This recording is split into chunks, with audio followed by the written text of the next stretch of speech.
Hello guys, welcome back to my channel. I hope every single person is doing great. As you all know, today is 4th of January and today is Thursday और आज के बाद एक कल का आपके पास एक time रहेगा जिसमें आप अपॉइंटमेंट बुक कर सकते हैं and then you have to wait till next week and apart from that I just want to talk about the yesterday scenario. कल क्या सिनेरियो हुआ पूरे प्रोसेस में.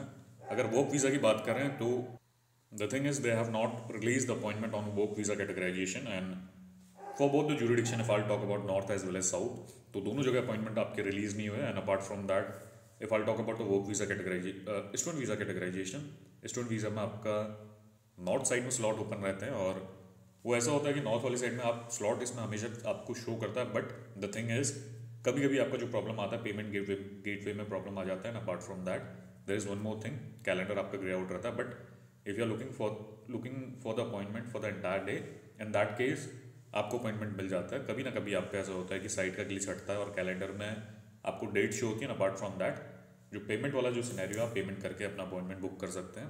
तो नॉर्थ के लिए प्रॉब्लम नहीं हुआ स्टूडेंट वीज़ा के लिए. और if I talk about the south jurisdiction, north south के लिए work visa and apart from that student visa के अंदर भी स्लॉट्स कल ओपन नहीं हुए. And I am gonna tell a way of booking the appointment from south jurisdiction जो अभी स्टूडेंट वीज़ा में अपना अपॉइंटमेंट बुक करना चाह रहे हैं. So there is a way, there is a possibility you can get the appointment through that particular way. And apart from that if I talk about north national dependent and national other तो इसके slots कल open हो रखे थे north jurisdiction के अंदर. And south में तो खैर ऑलरेडी लास्ट वीक की अगर बात करूँ so they release the slots in the last week of December for national other and national dependent categorisation. तो फिर उसमें लोगों ने अपने स्लॉट्स बुक कर लिया और उनका सबमिशन भी अभी होने वाला होगा. जो बहुत टाइम से वेट कर रहे थे I think they got the slots for national visa as well as national other categorization. और अब इसके अलावा आपको बताता हूँ. So this is the update till yesterday. कल तक आपका क्या प्रोसेस हुआ था, कितना आपके चेंजेस हुए थे, मैंने सबके बारे में आपको बता दिया. अपार्ट फ्रॉम दैट अगर कोई स्टूडेंट वीज़ा के लिए अपना अप्लाई करा साउथ जुरिडिक्शन से तो आप ऐसा करो, देर इज़ अ वे. आप एम्बेसी में ईमेल करो जो भी आपके डॉक्यूमेंट है. डॉक्यूमेंट अगर आपके पास ऑफर लेटर आ रखा है आपकी यूनिवर्सिटी से, इन that case attach that. Apart from that supporting document आपके जो भी हैं उसको अटैच करने के बाद आप do one thing, mark an email to the embassy. There might be a possibility you'll get the appointment. अगर लास्ट ईयर की बात करूँ तो बहुत सारे कैंडिडेट ऐसे थे जिनका इंडक्शन वगैरह होने वाला था, जिनकी ज्वाइनिंग वगैरह थी, बट उनको अपॉइंटमेंट नहीं मिला था एक आधे महीने पहले तक का. They marked an email to the embassy और अपने उन्होंने डॉक्यूमेंट वगैरह लगाया तो उनको उस तरीके से अपॉइंटमेंट मिल गया था. बट सिनेरियो ऐसा होता है जो अपॉइंटमेंट मिलता है उसमें बहुत सारे फैक्टर्स होते हैं. अगर आपकी फ़ीस ज़्यादा है या फिर आपका कोर्स ज़्यादा टाइम ड्यूरेशन का है तो वो भी एक फैक्टर रहता है. अगर किसी की लॉन्ग टर्म अगर कोई कोर्स करा 3-4 ईयर्स का, अगर 3 साल का कोर्स है या फिर इसके अलावा अगर पीएचडी वगैरह में आप जाते हैं, if the course time duration is 3 to 4 year, in that scenario बहुत सारा टाइम ऐसा होता है कि वो लोग आपका क्या करते हैं अपॉइंटमेंट आपको ईमेल के थ्रू भी प्रोवाइड कर देते हैं.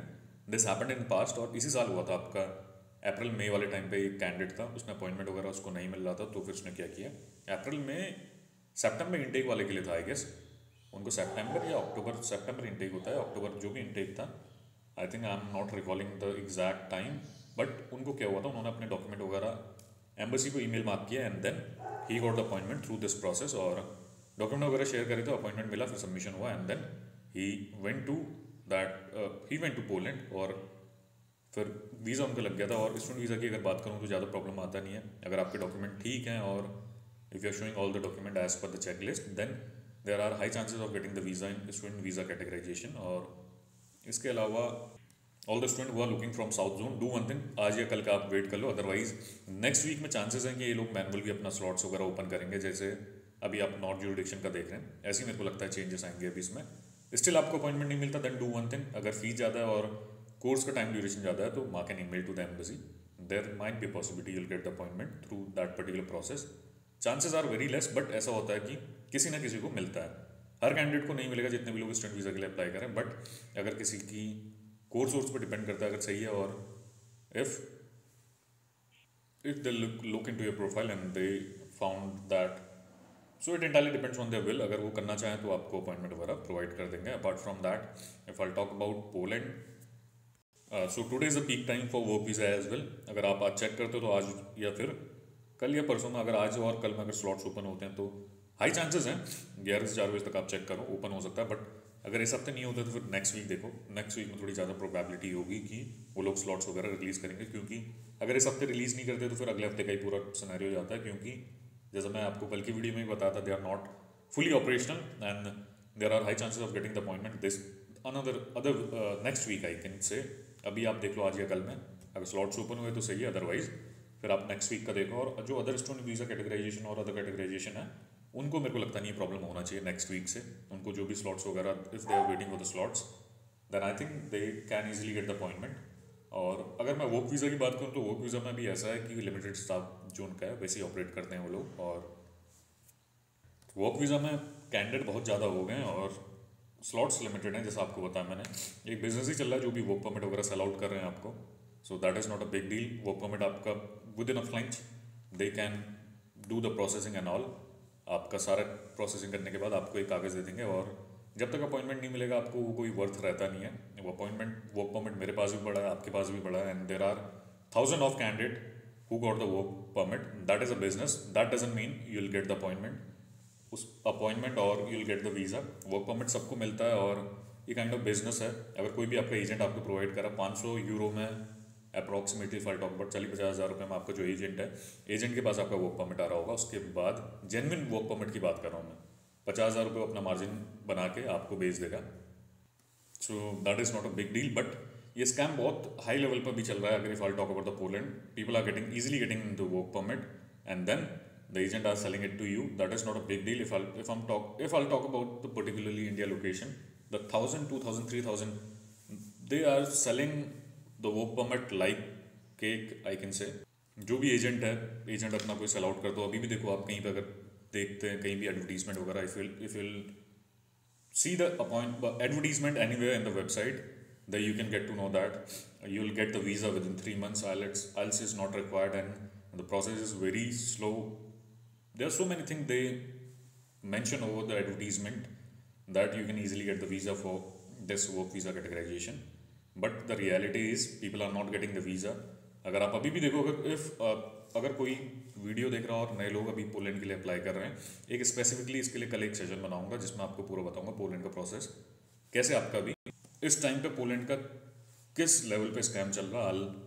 Mention each and everything about that particular thing. और वर्क परमिट तो खैर सबको आपको इजीली मिल जाएगा, that is not a big deal. अगर आपको वीज़ा नहीं मिला, अपॉइंटमेंट नहीं मिला, तो मेरे को लगता नहीं कि वर्क परमिट का कुछ फ़ायदा है। वर्क परमिट के बाद भी अदर स्कैम है, जैसे आपका the insurance companies are making money, and apart from that dummy ticket है। VFS तो खैर पैसे बना ही रहा है। अगर पोलैंड के बारे में अगर आपको बताऊँ तो पोलैंड का सिनेरियो ऐसा है, पोलैंड वाला पूरा बिग लेवल पे स्कैम चल रहा है और वहाँ से आपके वर्क परमिट रिलीज हो रहे हैं, and then the company are getting, the government is getting money, I can say. वो यूडशिप में आपका डॉक्यूमेंट जाता है, उसके पैसे उनको मिलते हैं। इसके अलावा जो पोलैंड की कंसल्टेंसी हैं जो आपको प्रोवाइड कर रही हैं वर्क परमिट, उनके पास पैसा जाता है। Apart from that the other thing is, अगर आप इंडिया में अगर देखें, अगर आप सबमिशन करने जाते हैं तो फिर इंश्योरेंस का आपका पैसा जाएगा। इंश्योरेंस के अलावा the other thing is dummy ticket का आपका पैसा जाता है। इसके अलावा VFS ग्लोबल में ये लोग आपकी फ़ीस लेते हैं, वीज़ा फ़ी लेते हैं, वो भी इनके पास जाता है, एंड देन जो आपका प्रोसेस है ऐसे ही आगे बढ़ते रहता है। और इनके पास ऐसा होता है कि बिग लेवल पे स्कैम चल रहा है। अगर इतनी रिक्वायरमेंट है नहीं तो फिर इतने वर्क परमिट वहाँ से निकल क्यों रहे हैं। तो पोलैंड की अगर वहाँ से देखें, अगर गवर्नमेंट भी पूरा इसमें, अगर आपको बोलूँ तो गवर्नमेंट भी कुछ ऐसे मीजर्स वगैरह उठा नहीं रही जिससे जो वर्क परमिट है लिमिटेड वहाँ से निकलते हैं, ताकि जितनी रिक्वायरमेंट है उतने ही उनके वर्क परमिट निकलते हैं। अगर 100 बंदों की रिक्वायरमेंट है तो ज़्यादा से ज़्यादा चांसेस उनके ऐसे होने चाहिए थे कि 100 की जगह 200 वर्क परमिट वो लोग निकाल देते, जिसमें 200 भी मैं ज़्यादा कर रहा हूँ, 150 वर्क परमिट अगर निकाल देते अगर इतनी उनकी रिक्वायरमेंट है तो। बट द थिंग इज 100 बंदों की वैकेंसी है और निकाल दे रहा हूँ 3,000 वर्क परमिट वहाँ से। आई am just giving you an example.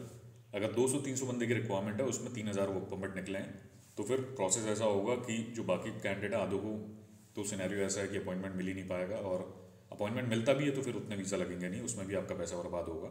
जो आपको मैं रेशियो बता रहा हूँ इंडिया से 10-15% है।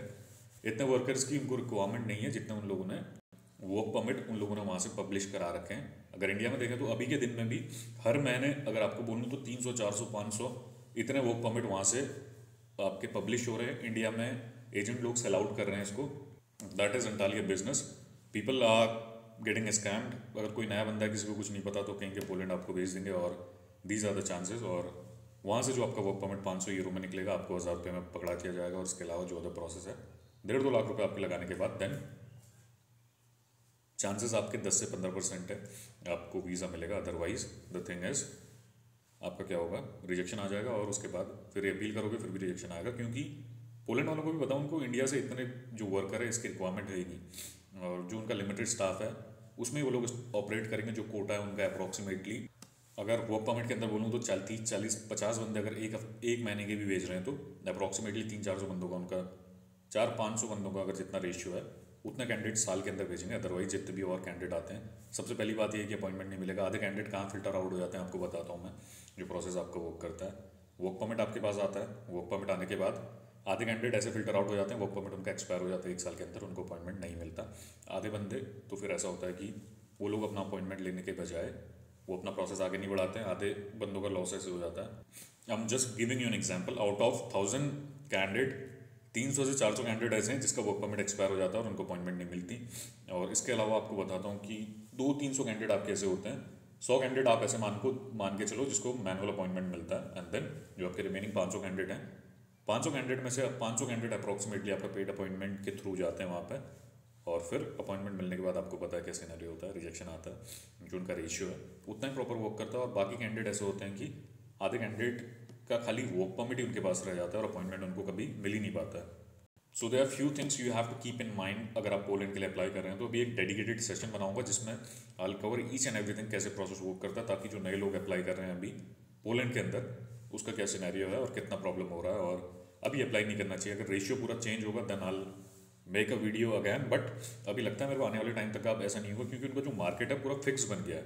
वर्क परमिट बहुत सस्ते हैं वहाँ के, और इसके अलावा द अदर थिंग इज, अभी बना देता हूँ right now, I will do one thing, I am creating a new session where I will mention each and everything about the Poland process starting till end. अगर कोई नए लोग apply कर रहे हैं तो उनको भी एक रफ आइडिया मिल जाएगा, और अदरवाइज बहुत सारे कैंडिडेट ऐसे हैं they are hoping for the visa from a very long period of time, so they will get a clarification about the process. और जिसको टाइम वेस्ट नहीं करना तो उसके लिए भी एक क्लैरिफिकेशन मिलेगा। I am just posting this video and then I will create a new session for you guys. Thank you guys, have a nice day.